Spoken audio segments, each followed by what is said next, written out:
అంటే ఇక్కడ బేసిక్‌గా ఈ జనసేన నేతలు ఎవరైతే ఈ టీవీ డిబేట్‌లో పాల్గొనడం, లేదంటే అధికార ప్రతినిధులని వీళ్ళందరూ మాట్లాడుతున్నారు. నంబర్ 1గా ఉన్నదైతే జనసేన పార్టీకి సంబంధించి పవన్ కళ్యాణ్ గారు. నంబర్ 2గా వ్యవహరించేది మన నాదెండ్ల మనోహర్ గారు. సో, మాట్లాడితే ఇప్పుడు చంద్రబాబు నాయుడు గారు అన్నారు. వన్ సైడ్ లవ్ ట్రాక్ వాళ్ళు కూడా ఆలోచించాలి గదా! వాళ్ళంతట వాళ్ళు కలిసి రావాలి గదా! మనం ఎంతసేపు అని జెప్పి అడుగుతాం అని అన్నారు. అన్నదానికి రిప్లైగా ఎయిదర్ పవన్ కళ్యాణ్ అన్నా చెప్పాలి, లేదంటే నాదెండ్ల మనోహర్ ఎవరో ఒకళ్ళు చెప్పి, లేదు చంద్రబాబు నాయుడు గారు అన్న దాంట్లో వాస్తవం ఉందో లేదో తెలీదు గానీ, బట్ రాష్ట్ర అభివృద్ధి కోసం మేము ఎవరితో అయినా కలవడానికి సిద్ధం అని చెప్తే వాళ్ళు చెప్పాలి. బట్ మిగతా వాళ్ళందరూ వచ్చి చంద్రబాబు కలలు కంటున్నాడు, చంద్రబాబు భ్రమల్లో ఉన్నాడు, చంద్రబాబు పొత్తుల్లో ఉన్నాడని అటు వైసీపీ మాటలే జనసేన మిగతా లీడర్లు మాట్లాడితే వాళ్ళిద్దరికి అసలు తేడా ఉందా? లేదు స్క్రిప్ట్ అంతా కూడా ఢిల్లీ నుంచి ఏమైనా వీళ్ళకి అందుతోందా? ఇలాగే మాట్లాడాలి, ఇలాగే చేయాలి అని చెప్పి చాలా మందికి అనుమానాలున్నాయి. దానికి మీరేమంటారు? ఇప్పుడు వాస్తవంగా ఇప్పుడు వాళ్ళు ఊహించుకునేంత స్థాయిలో జనసేన బలం గాని, జనసేనకి వాళ్ళు పోర్ట్రేట్ చేసుకున్నంత స్థాయిలో జనసేన పార్టీ కూడా లేదు. అంటే వాళ్ళు ప్రాక్టికల్ గా కనుక ఆలోచించుకుంటే గ్రౌండ్ రియాలిటీ ఏంటనేది తెలుసుకుంటే వాళ్ళు ఇప్పుడు సేల్ అవుతా ఉన్నది 0.86% ఓట్ బ్యాంక్ షేర్ ఉన్న బీజేపీతో కలిసి సేల్ అవుతున్నారు. అవును. బీజేపీ పార్టీ ఈ రాష్ట్రానికి ఏం మేలు చేసిందని చెప్పని వాస్తవంగా ఏ బీజేపీ పార్టీతో చంద్రబాబు నాయుడు గారు అనుకూలంగా ఉన్నారు, వాళ్ళ బీజేపీ పెద్దలు చెప్పిన ప్రత్యేక ప్యాకేజీకి ఒప్పుకున్నారని చెప్పాను కదా. ఆ రోజు పవన్ కళ్యాణ్ గారు చంద్రబాబు నాయుడు గారితో విభేదించి ఆ ఎన్నికల్లో కమ్యూనిస్టులతో అలయన్స్ అయింది. వాస్తవంగా ఇక్కడ ఏంటంటే పవన్ కళ్యాణ్ గారి నేచర్ గురించి తెలుగుదేశం పార్టీలు కూడా కొందరు రిపీటెడ్ గా క్వశ్చన్ చేస్తారనమాట. ఆయన మోస్ట్ ఇన్కన్సిస్టెంట్ పర్సన్. కొన్నాళ్ళు తెలుగుదేశం తోటి ఉన్నారు, తర్వాత కమ్యూనిస్టులతో ఉన్నారు, మళ్ళీ ఇప్పుడు వెళ్ళి ఏ బీజేపీని అయితే వ్యతిరేకించారో అదే బీజేపీ తోటి వాళ్ళ దగ్గర నుంచి ఎటువంటి అష్యూరెన్సెస్ తీసుకోకుండా వెళ్ళి వాళ్ళతో కొల్లుడయ్యారు అని చెప్పని ఆయన విమర్శించే వాళ్ళు కూడా విమర్శిస్తూ ఉంటారు. అయితే ఇక్కడ ఏంటంటే బీజేపీ పార్టీ ఈ ఆంధ్రప్రదేశ్ రాష్ట్రానికి చేస్తున్న అన్యాయాలని ప్రశ్నించాల్సిన స్థాయిలో ప్రశ్నించలేకపోవడం అనేది పవన్ కళ్యాణ్ గారి దగ్గర ఉన్న ఖచ్చితంగా ఎవరైనా క్వశ్చన్ చేస్తే తీరుతారు ఆయన్ని. ఎందుకంటే నేను ప్రశ్నించడానికి వచ్చిన పార్టీ అని చెప్పుకున్న పవన్ కళ్యాణ్ గారు బీజేపీ పార్టీ ఆంధ్రప్రదేశ్ రాజధాని విషయంలో హైకోర్టులో సబ్మిట్ చేసిన అఫిడవిట్లు కానీ స్టీల్ ముఖ్యంగా ఆంధ్రలో విశాఖ ఉక్కు ఆంధ్రలో హక్కు అని చెప్పని ఒక 32 మంది ప్రాణాల బలిదానం మీద సాధించుకోగలిగిన విశాఖ స్టీల్ ప్లాంట్ ని ఈ రోజు పబ్లిక్ సెక్టర్ నుంచి ప్రైవేటైజేషన్ చేయడానికి కేంద్ర ప్రభుత్వం సంకల్పించిన పరిస్థితిలో కూడా నిలదీయాల్సిన స్థాయిలో అలయన్స్ భాగస్వామిగా ఉండి కూడా పవన్ కళ్యాణ్ గారు నిలదీయలేకపోయారు అనేది వాస్తవం. అయినా కూడా ఏంటంటే ఆయనకంటూ కొంత యూత్ ఫాలోయింగ్ ఉంది. ఖచ్చితంగా పవన్ కళ్యాణ్ గారు ఏకరాష్ట్రుడికి నిలబడిన రూపాయి ఖర్చు పెట్టకుండా ఆయన దగ్గరికి వందల మంది, వేల మంది, ఇన్ఫాక్ట్ కొంతగా కృషి చేసిన పక్షంలో 1,00,000 మందినైనా సరే పుల్అప్ చేయగలిగే క్రౌడ్ పుల్లర్ గా ఉంటారు ఆయన. యూత్ ఆయనతో సేల్ అవుతా ఉన్నారు.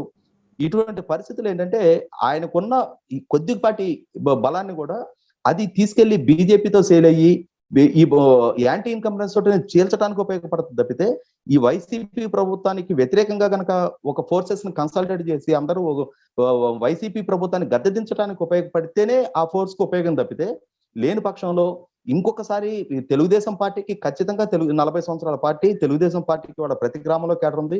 తెలుగుదేశం పార్టీ మొన్న ఓడిపోయిన ఒంటరిగా పోటీ చేసిన ఎలక్షన్స్ లో కూడా 39% పైన స్కోర్ చేసుకోగలిగింది.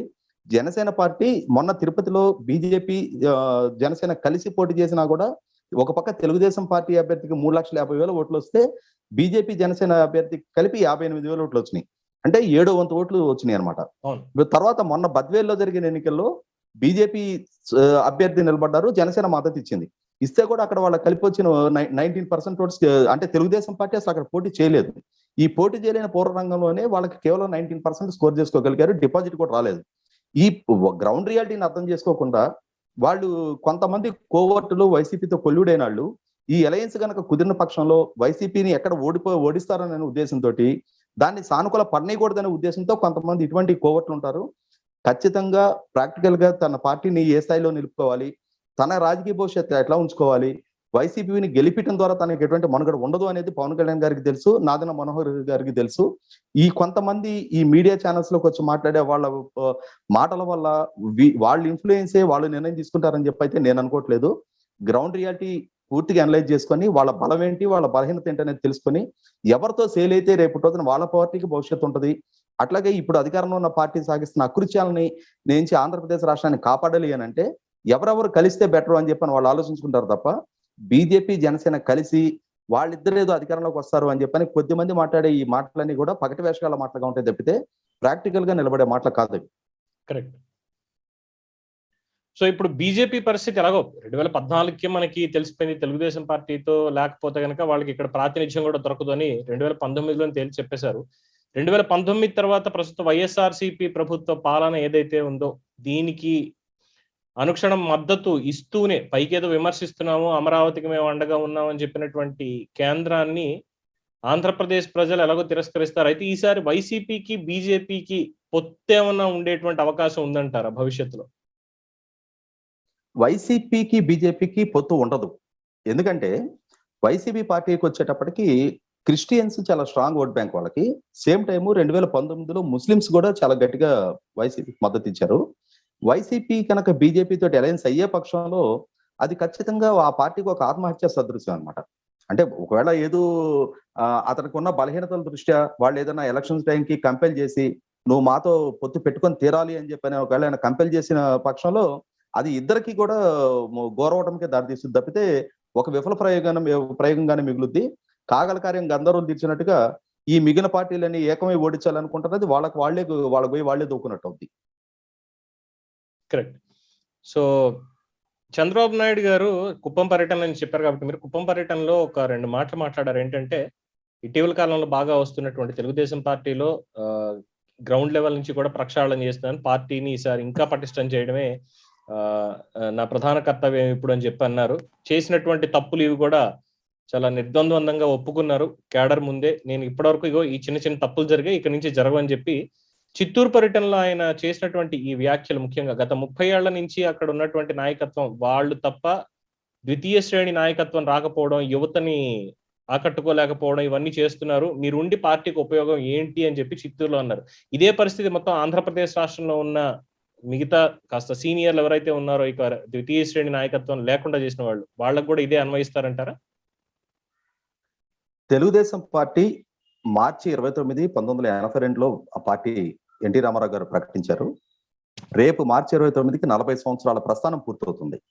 ఈ 40 సంవత్సరాల ప్రస్థానంలో దాదాపుగా చాలా నియోజకవర్గాల్లో ఆ రోజు పార్టీ 83లో మొట్టమొదటి ఎన్నికలు ఎదుర్కొన్న రోజు ఎన్టీ రామారావు గారు నాటి సమాజంలో వీలైనంత వరకు ఫ్రెష్ బ్లడ్ ఎంచుకున్నారు. ఆయన చదువుకున్న వాళ్ళు, కులాలతో కూడా సంబంధం లేదు. అంటే ఆ రోజు వరకు రాజకీయంలో ఎటువంటి ప్రాతినిధ్యం లేని కులాల నుంచి కూడా వాళ్ళ క్యారెక్టరు, వాళ్ళ క్యాపబిలిటీ, వాళ్ళకి సొసైటీ పట్ల ఉండే కమిట్మెంట్, వాళ్ళ లాయల్టీ వీటిని మాత్రమే పరిగణలోకి తీసుకొని వాళ్ళ వెనక డబ్బు ఉందా లేదా, వాళ్ళకి రాజకీయ వారసత్వం ఉందా లేదా, లేదు వీళ్ళు పెద్ద అగ్రవర్ణాలకు సంబంధించిన వాళ్ళు అవునా కాదనేది కూడా చూసుకోకుండా ఆయన అవకాశాలు ఇవ్వడం జరిగింది.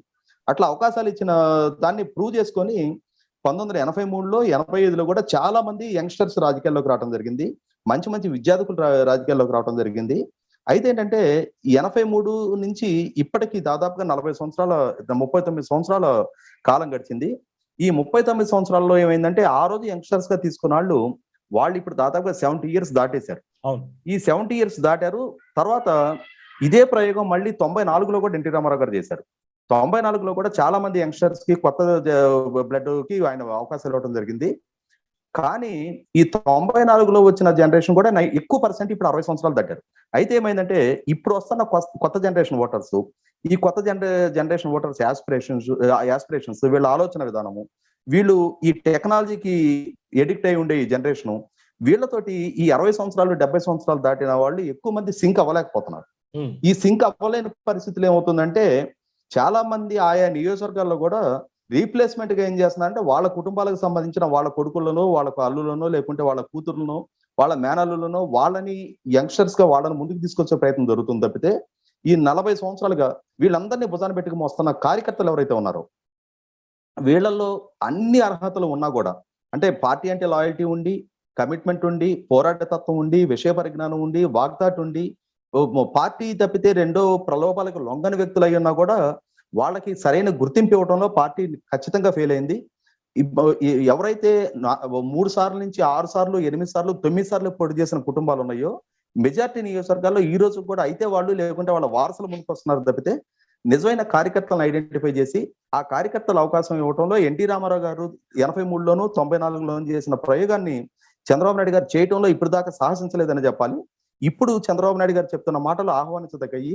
ఒకవేళ నిజంగా పార్టీకి కట్టుబడి ఉండి పార్టీ కోసం అన్ని విధాలా సాక్రిఫైస్ చేసి అన్ని అర్హతలు ఉన్న కార్యకర్తలను గనక ఐడెంటిఫై చేసి వాళ్ళకి గనక అవకాశాలు ఇచ్చిన పక్షంలో పార్టీ ఇంకొక తరం, ఇంకొక నెక్స్ట్ ఇంకొక 40 సంవత్సరాల వరకు కూడా ఇదే పెర్ఫార్మెన్స్ చేయగలుగుతుంది. ఇక్కడ ఏంటంటే తాత్కాలికంగా అప్పటికప్పుడు ఎన్నికల కోసం తటస్థుల పేరుతోటో లేకపోతే కార్పొరేట్ వాళ్ళ పేరుతోటో వ్యాపారస్తులను కాంట్రాక్టర్ను తీసుకొచ్చి వాడికి డబ్బు మాత్రం ఒకటే అర్హతగా ఉండి వాడిని తీసుకొచ్చి పార్టీలో క్యాండిడేట్ గా ఇంపోజ్ చేసిన తర్వాత పార్టీ మీద ఉండే ప్రేమతోటి కార్యకర్తలందరూ కష్టపడి తనైతే గెలిపిస్తున్నారు, కానీ వాళ్ళకి పార్టీ మీద లాయల్టీ ఉండట్లా. వాళ్ళు ఒకవేళ అధికారంలోకి వస్తే వాళ్ళ వ్యాపారాలు అయితే చూసుకుంటున్నారు తప్పితే కేడర్ తోటి వాళ్ళు ఏం ప్రాపర్ ఎమోషనల్ అటాచ్మెంట్ పెట్టుకోవట్లేదు. లేదు, ఒకవేళ పార్టీ ఓడిపోయిన పక్షంలో ఎక్కడ అధికారం ఉంటే అటువైపు వెళ్ళిపోతున్నారు, కానీ పార్టీకి స్టిక్ అనే ఉండట్లేదు. ఇది పార్టీలో చాలా ప్రధానంగా వ్యక్తమవుతున్న లోపం ఇది. దీన్ని అధిగమించే ప్రయత్నం ఇప్పుడు చంద్రబాబు నాయుడు గారి దగ్గర మాటల్లో ఆయనకి స్పష్టమవుతుంది. దాన్ని కనుక ఆయన కొంచెం రూట్ లెవెల్లో అర్థం చేసుకొని కొత్త టాలెంట్ ని ఐడెంటిఫై చేసి, ఇప్పుడు మీకు ఒక చిన్న ఉదాహరణ చెప్తాను నేను. తెలుగుదేశం పార్టీ జాతీయ అధికార ప్రతినిధి కొమ్మారెడ్డి పట్టాభిరామన్ ఉన్నారు. కొమ్మారెడ్డి పట్టాభిరామన్ అనే వ్యక్తి ఒక 3 సంవత్సరాల క్రితం కృష్ణా జిల్లా అర్బన్ కమిటీలో సెక్రటరీగా, అంటే ఒక చిన్న స్థాయి వ్యక్తి అతను, కానీ అతనిలో వాగ్దాటి ఉంది, విషయ పరిజ్ఞానం ఉంది అని చెప్పని ఐడెంటిఫై చేయటం, అతనికి ఒక అవకాశం ఇచ్చిన తర్వాత అతను ఈ రోజు పార్టీకి ఒక మెయిన్ స్పోక్స్ పర్సన్ గా ఎమర్జ్ అవ్వగలిగాడు. సో అంటే ఒక కార్యకర్తకి ఐడెంటిఫై చేసి అతనికి ఒక ఆపర్చునిటీ ఇస్తే దాన్ని అతను ప్రూవ్ చేసుకోగలిగినప్పుడు ఈ రోజు అటువంటి అవకాశం ఇంకా ఎంతమంది కార్యకర్తలు వెయిట్ చేస్తా ఉన్నారు?